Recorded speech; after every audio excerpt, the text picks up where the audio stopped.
జై శ్రీమన్నారాయణ. అందరికీ నమస్కారం. విష్ణు సహస్రనామంలోని 29వ శ్లోకం, అందులోని నామాల యొక్క పూర్తి వివరణ మనం ఇప్పుడు తెలుసుకుందాం. సుభుజో దుర్ధరో వాగ్మి మహేంద్రో వసుదో వసుః నైకరూపో బృహద్రూపః సిపివిష్టః ప్రకాశనః. సుభుజః, సుభుజః. సు అంటే మరి శుభకరమైనది, లేకపోతే అందమైనది, ఇట్లా. భుజ అంటే భుజాలు. పరమాత్ముడు అందమైన భుజకీర్తులతో అలంకరింపబడిన బాహువులు కలవాడనమాట, భుజాలు కలవాడు. లోకకంటకులను చీల్చి చెండాడగల బలమైన బాహువులు కలవాడు. తన ఆశ్రితులను రక్షించగల అందమైన బాహువులు కలవాడు. కాబట్టి అంటే మరి ఆయన బాహువులతో మరి లోకకంటకులను చంపివేసి ఆశ్రితులను రక్షిస్తున్నాడు. కాబట్టి ఆ స్వామిని ఇక్కడ సుభుజః అనే నామముతో స్తుతించుకుంటున్నాము.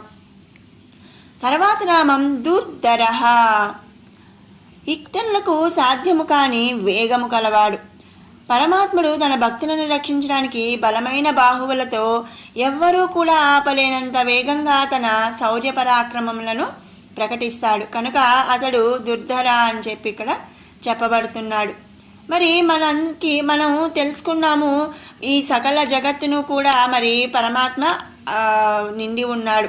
అంతలో కూడా అంతర్యామిగా ఆ స్వామే ఉన్నాడు అని చెప్పి మనం తెలుసుకున్నాం. అలాగే మరి పరమాత్మను ధీటిగా ఎవరూ లేరు, ఆయన శక్తికి సరిసమానంగా కూడా ఎవరూ లేరు. ఆయన ఎంతో శక్తివంతమైన వాడు, మరి 1000 సూర్యుల వెలుగు కలిగిన వాడు, అలాగే మరి 1000 చంద్రుల చల్లదనం కలిగిన వాడని మనం ఇవన్నీ కూడా విన్నాం, తెలుసుకున్నాం.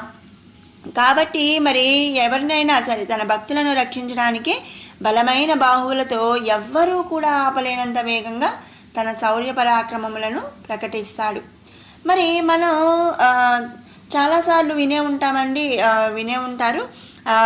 ఒక కథ నేను ఇప్పుడు చెప్దాం అనుకుంటున్నాను. అంటే ఏంటి అంటే, స్వామి భక్తులను రక్షించడానికి ఏ సమయం ఎట్లా అనేది కూడా ఆలోచించకుండా వస్తాడనమాట. ఒకానొకప్పుడు మరి ఒక ఏనుగు స్వామిని మరి ప్రార్థించింది. ఏనుగు అడవిలో మరి నీళ్లు తాగడానికి ఒక కొలను దగ్గరకు వెళ్ళుద్ది. ఆ కొలనులో దిగి వాటర్ తాగుతున్నప్పుడు, నీరు తాగుతున్నప్పుడు మరి ఎక్కడి నుంచి వచ్చిందో ఒక ముసలి వచ్చి ఆ ఏనుగు కాలుని పట్టుకుందట. ఆ పట్టుకున్నప్పుడు మరి ఇంకా ఏనుగు ఏం చేసిందండి, ఎంతో ట్రై చేసింది విడిపించుకోవడానికి. కానీ ఆ ముసలి నుంచి విడిపించుకోలేక మరి ఇక అప్పుడు ఆ ఏనుగు ఏం చేయాలా అని చెప్పి ఆ శ్రీమన్నారాయణుడిని తలుచుకుంది.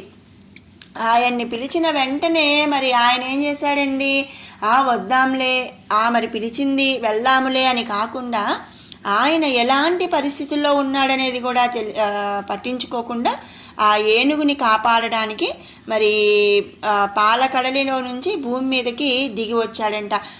మరి లక్ష్మీదేవితో ఆయన మరి ఉన్నాడు. ఆ లక్ష్మీదేవి కూడా ఆయన వెనకాలే మరి పరిగెత్తుకుంటూ వచ్చేసేసిందనమాట. ఆయన మరి చేపట్టుకొని వచ్చేసింది. మరి ఎందుకో తెలియదు, మరి ఆమెతో మరి ఏకాంతంగా ఉన్నా కూడా మరి ఇక్కడ ఏనుగు మరి స్వామిని పిలవగానే ఇక గబా భక్తుడు మరి మనం చెప్పుకున్నాం కదా, ఈ సర్వ జగత్తులో అన్ని జీవరాశుల్లో కూడా స్వామి ఉంటాడు, అందరూ కూడా ఆయనకు భక్తులే కదా. మరి ఆ ఏనుగుని కాపాడటానికి గబా వచ్చేసాడంట శ్రీమన్నారాయణుడు. ఆ విధంగా మరి ఏంటి అంటే, మరి ఆ స్వామిని భక్తులను రక్షించడానికి బలమైన బాహువులతో మరి ఎవ్వరూ ఆపలేనంత వేగంగా మరి శౌర్య పరాక్రమాలను ప్రకటిస్తాడు. కనుక ఆ స్వామిని మనం దుర్ధర అనే నామంతో ఇక్కడ స్తుతించుకుంటున్నాం. తర్వాత నామం వాగ్మి. వేదములందు ఉపనిషత్తులందు కల ధర్మములను తన వాక్కుగా కలిగి ఉన్నటువంటి వాడు. వాగ్మి అంటే ఏంటండి, వాక్కుగా కలిగి ఉండటం. మధుర, గంభీర, హిత, ప్రియ స్వభావములను వాక్కులుగా కలిగి ఉన్నాడు. అంటే ఏంటి అంటే మరి మనకి తెలుసు, మధుర అంటే మధురంగా, ఎంతో స్వీట్గా మాట్లాడుతున్నావే అని అంటారు. గంభీరంగా అంటే కోపంగా. హిత అంటే మరి మనం మంచిగా మరి మనకి గైడెన్స్ ఇవ్వటం, మంచి చెప్తూ ఉంటారు. ప్రియ అంటే ప్రేమగా మాట్లాడటం. మరి మన జనరల్గా మనం చూస్తూ ఉంటాం, మన పిల్లలు కానీ ఎవరైనా కానీ మనతో మంచిగా మాట్లాడుతున్నారనుకోండి, వీళ్ళు ఏందో చాలా స్వీట్గా మాట్లాడుతున్నారు, వీళ్ళు ఏదో కోరుతున్నారు మన దగ్గర నుంచి అనుకుంటారు. అదే ఏదన్నా మనకు కోపం వచ్చిందనుకోండి, మనం చాలా సీరియస్గా మనం మాట్లాడుతూ ఉంటాము. ఈ విధంగా మరి మన పిల్లల విషయంలోనే చూస్తే మరి వాళ్ళు ఏదైనా తప్పు చేసినప్పుడు మనం కోపంగా మాట్లాడతాం. వాళ్ళు చెడు మార్గంలో నడుస్తున్నప్పుడు మరి హితవు చెప్తూ ఉంటాం, అంటే మంచి చెడు చెప్తూ ఉంటాము. మరి ఒక్కొక్కసారి మనం ప్రేమగా మాట్లాడుతూ ఉంటాం. ఇలా మరి డిఫరెంట్ టైప్స్ స్వభావములను వాక్కులుగా కలిగి ఉన్నాడు శ్రీమన్నారాయణుడు. మరి ఏ విధంగా అంటే మరి తనను ఆశ్రయించిన భక్తుల మీద ప్రేమను కురిపిస్తాడు. మరి ఏ దారి దొరకనప్పుడు ఆయన్ని మనం అడిగినప్పుడు మనకి ఏది మంచి అనేది ఆయన మనకి ఇస్తాడు. మరి మనకి ఇది లేదు అది ఉంది అనుకోకుండా మనకి మంచి ఏది అంటే అదే ఇచ్చాడు అని చెప్పి అనుకోవాలన్నమాట. అలాగే మరి దుర్మార్గంగా ఉండే వాళ్ళని, మరి ధర్మాలను పాటించకుండా అధర్మాలను పాటించే వాళ్ళందరినీ కూడా వాళ్ళ పట్ల గంభీరంగా మరి కోపంగా వాళ్ళను అంతం చేస్తూ ఉంటాడు. ఈ విధంగా మరి అన్ని 4 రకాల స్వభావములను వాక్కులుగా కలిగి ఉన్నాడు. కాబట్టి మనం శ్రీమన్నారాయణుడిని వాగ్మి అనే నామంతో ఇక్కడ స్తుతించుకుంటున్నాము. తర్వాత నామం మహేంద్ర. ఇంద్ర, ఇంద్రియములకు అధిపతి ఇంద్రుడు. మరి అతడిని ఆ పదవినందు నియమించిన వాడెవరండి? పరమాత్మ. ఇంద్రియములకు చైతన్యమిచ్చే చైతన్య స్వరూపుడైన పరమాత్ముడే మరి మహేంద్రుడు అని చెప్పి అనబడుతున్నాడు. తర్వాత నామం వసుదహ. వసు అంటే ధనం, దా అంటే ఇచ్చువాడు. మరి మనకి ధనాన్ని ఇచ్చేవాడు. మరి లక్ష్మీదేవి భర్త కదండి శ్రీమన్నారాయణుడు. మరి శ్రీమాన్ అని చెప్పి అనుకున్నాం మనం. అలాగే మరి ధనాన్ని మనకి ఇచ్చేవాడు శ్రీమన్నారాయణుడు. కాబట్టి జ్ఞానం అనేది ధనము. మనం ఇక్కడ ధనము అనగానే మరి కేవలం డబ్బే అనుకోకూడదండి. జ్ఞానం అనేది ధనమును భక్తులకు ఇచ్చేవాడు శ్రీమన్నారాయణుడు. కనుక ఆ స్వామిని మనం ఇక్కడ వసుధ అని చెప్పి మనం స్తుతిస్తున్నాము. అంటే ఏంటి అంటే కేవలం జ్ఞానాన్నే ఇస్తాడా అండి, లేదా కేవలం ధనాన్నే ఇస్తాడా అండి? రెండు కూడా. వసు అంటే ధనం, మరి ఇక్కడ ధనం ఇచ్చేవాడు అని చెప్పుకోవచ్చు, జ్ఞానం అనే ధనాన్ని ఇచ్చేవాడు అని కూడా మనం చెప్పుకోవచ్చు అన్నమాట. తర్వాత నామం వసుహు. వసుహు అంటే మరి ఇక్కడ ధనం, సూర్యుడు, వాయువు, జ్ఞానం అని అనేక రకాల అర్థాలు అనేవి ఉన్నాయన్నమాట. మరి మన ప్రాణులకు జీవమును కల్పించుచున్న జీవవాయువై ప్రాణముల వీడి ధనమును తన భక్తులకు ఇస్తున్నాడు. అంతే కదండి. మనం ఒక్క 10 నిమిషాలు గాలి లేకపోతే మనం బతకలేము. కనీసం నీరు, ఆహారము ఇవి లేకపోతే కొంత సమయం వరకు మనం ఉండొచ్చు. కానీ గాలి లేకపోతే మనం ఒక 2 నిమిషాలు కూడా మనం ఉండలేమన్నమాట. మన ఊపిరి బిగబట్టి ఎంతసేపు ఉండగలుగుతామండి? ఒక 2 నిమిషాలు. మరి మెడిటేషన్ కానీ ఇలా ఎక్సర్సైజ్ చేసేవాళ్ళు ఏంటంటే ఒక 2-3 నిమిషాలు మరి జీవస్తంభన చేయగలుగుతారు. కానీ మనం పీపుల్స్ ఏంటండి, ఊపిరి బిగబట్టి ఒక 2 నిమిషాలు కూడా ఉండలేం. మరి అలాంటి జీవమును కల్పించుచున్న జీవవాయువై ప్రాణముల వీడి ధనమును, అంటే మన ప్రాణాలంటే మరి ధనమనే లెక్కేసుకోవచ్చు. కాబట్టి ధనమును తన భక్తులకు ఇచ్చేవాడు శ్రీమన్నారాయణుడు. అలాగే మరి పరమాత్ముడు ప్రాణులనందు జీవమును నింపుతున్నాడు. ఎప్పుడైతే మరి మనలో ఆ ఊపిరి అనేది లేదు అంటే మరి ఆ జీవం చనిపోయినట్టే. అందుకు మరి ఆధారమైన వాయు స్వరూపమును ధరించి వారికి జీవత్వమును ప్రసాదించుతున్నాడు. పంచభూతములు పరమాత్మ స్వరూపమే. వాటిలో గాలి అంటే వాయువు కూడా జీవులకు ప్రాణాధారమైనది. వాయువు లేనిదే ప్రాణులకు జీవం అనేది ఉండదన్నమాట. ఆ వాయు స్వరూపుడై ప్రాణులకు జీవాన్ని ఇస్తున్నాడు.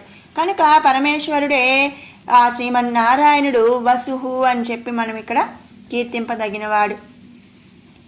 తర్వాత రూపం నైక రూప. పరమాత్మ నిరాకారుడు, సర్వశక్తి సంపన్నుడు, స్వరూపము లేనటువంటి చైతన్యమతడు. భక్తులు తనని ఏ విధంగా ఆరాధిస్తే ఆ విధంగానే ఆ స్వరూపంతో దర్శనమిస్తాడనమాట. కనుక ఆ స్వామిని మనం ఇక్కడ నైక రూపుడు అని చెప్పి, నైక రూప అని చెప్పి స్తుతించుకుంటున్నాము. తర్వాత నామం బృహద్రూపః.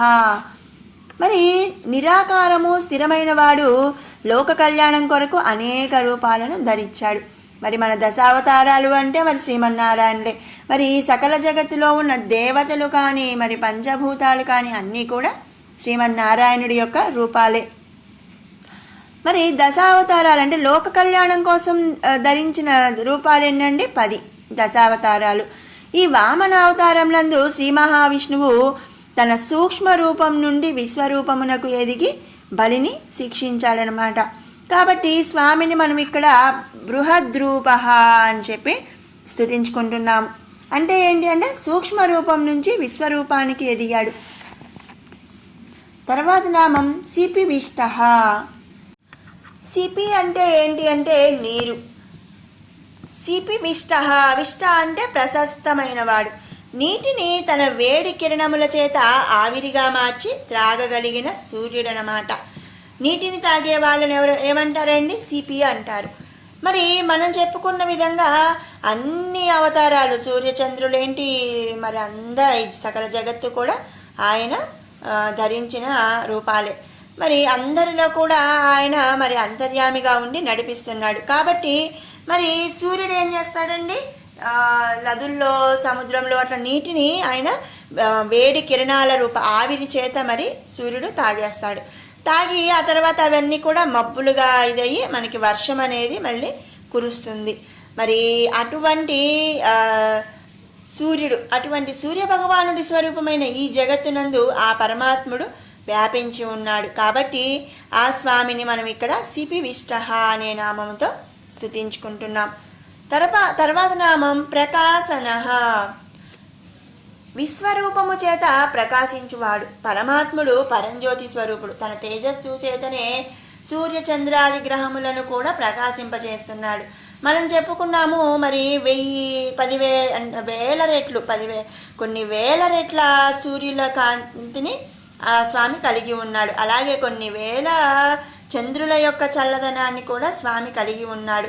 కేవలం స్వామి యొక్క తేజస్సుతోనే, ఆయన యొక్క పరంజ్యోతి స్వరూపమైన తేజస్సుతోనే ఈ సూర్యుడు అంటే సూర్యుడు ప్రకాశిస్తున్నాడు, చంద్రుడు చల్లదనాన్ని కురిపిస్తున్నాడు అని మనం ముందు నామాల్లో కూడా చెప్పుకున్నాం. కాబట్టి ఏంటి అంటే మరి అలా అంటే విశ్వరూపమును మరి ప్రకాశింపచేసే సూర్యునికి చంద్రాది గ్రహములను కూడా ప్రకాశింపచేసేవాడు శ్రీమన్నారాయణుడు. కాబట్టి ఆ స్వామిని మనం ప్రకాశనః అనే నామముతో ఇక్కడ స్తుతించుకుంటున్నాము.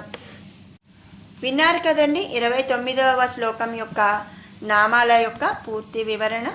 ఇప్పుడు 21 నుంచి 30వ శ్లోకం కూడా ఒక్కసారి పారాయణ చేసుకుందాం.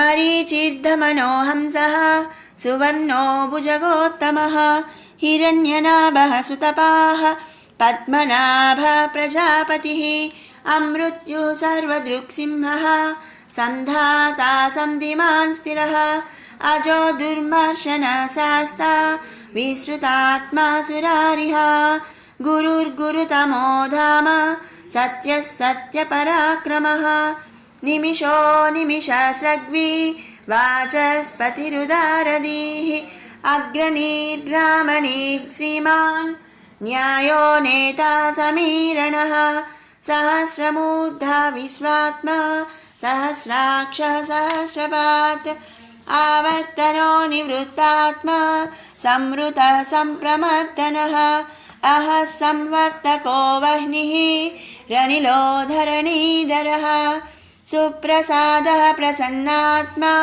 విశ్వసృగ్విశ్వభుక్ విభుః సత్కర్తా సత్కృతః సాధుర్ జహ్నుర్నారాయణో నరః అసంఖ్యేయో ప్రమేయాత్మా విశిష్ట శిష్టకృచ్యుచిః సిద్ధార్థః సిద్ధ సంకల్పః సిద్ధిదః సిద్ధి సాధనః వృషాహి వృషభో విష్ణుర్ వృషపర్వా వృషోదరః వర్ధనో వర్ధమానశ్చ వివిక్తః శృతిసాగరః సుభుజో దుర్ధరో వాగ్మీ మహేంద్రో వసుదో వసుః నైకరూపో బృహద్రూపః సిపివిష్టః ప్రకాశనః ओजस्तेजोद्युतिधरः प्रकाशात्मा प्रतापनः बुद्धः स्पष्टाक्षरो मन्त्रश्चन्द्रांशुर्भास्करद्युतिः।